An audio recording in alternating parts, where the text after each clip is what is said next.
Vous voyez ce style d'affiche de voyage un peu vintage qu'on voit partout? Pour comprendre cet engouement, il faut remonter 100 ans en arrière.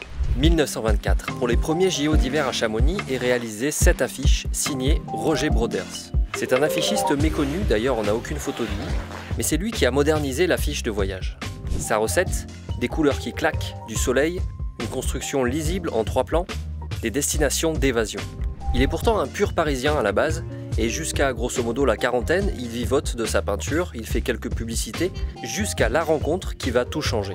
Le directeur de la compagnie des chemins de fer de Paris à Lyon et à la Méditerranée. La PLM va lui commander une centaine d'affiches dans les années 20 pour vanter les mérites de ces destinations. Il ne nous propose que des destinations qui sont des objets de désir. Et tout le monde va adhérer, les gens qui ont de l'argent, tout comme les gens qui n'ont pas d'argent. Mais tout le monde rêve déjà. Et finalement, c'est comme s'il préfigurait ce tourisme de masse qui arrivera après.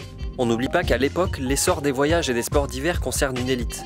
C'est donc un déploiement d'élégance, une image un peu haute couture de la France qu'on veut exporter dans ces affiches de propagande touristique, placardées dans les gares de France et d'Europe. Admirez ici la classe à la française des années folles. On est quand même dans un contexte de sport d'hiver, or vous avez des gens qui sont extrêmement sophistiqués. On reconnaît en fait des cheveux qui sont gominés, comme l'étaient les cheveux de Joséphine Baker par exemple, et les personnages sont maquillés comme si on était à Paris. Certains avant lui avaient préfiguré un renouveau des affiches de voyage dès la fin du 19e, mais ce que Roger Broders apporte, c'est de la simplicité, un côté moins figuratif. Il traite ses affiches comme des tableaux et se permet même des références à des classiques de la peinture. En 10 ans, il passe d'un style art nouveau, tout en courbe et en arabesque, à une patte plus art déco, épurée, géométrique. Le côté machiniste et industriel traduit des inspirations cubistes qui font penser à Fernand Léger.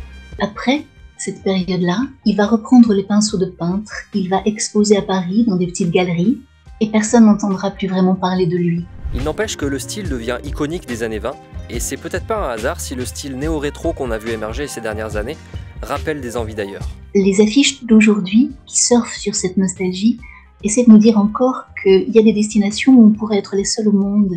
Et c'est ce qu'on pensait quand on regardait les images de Broders.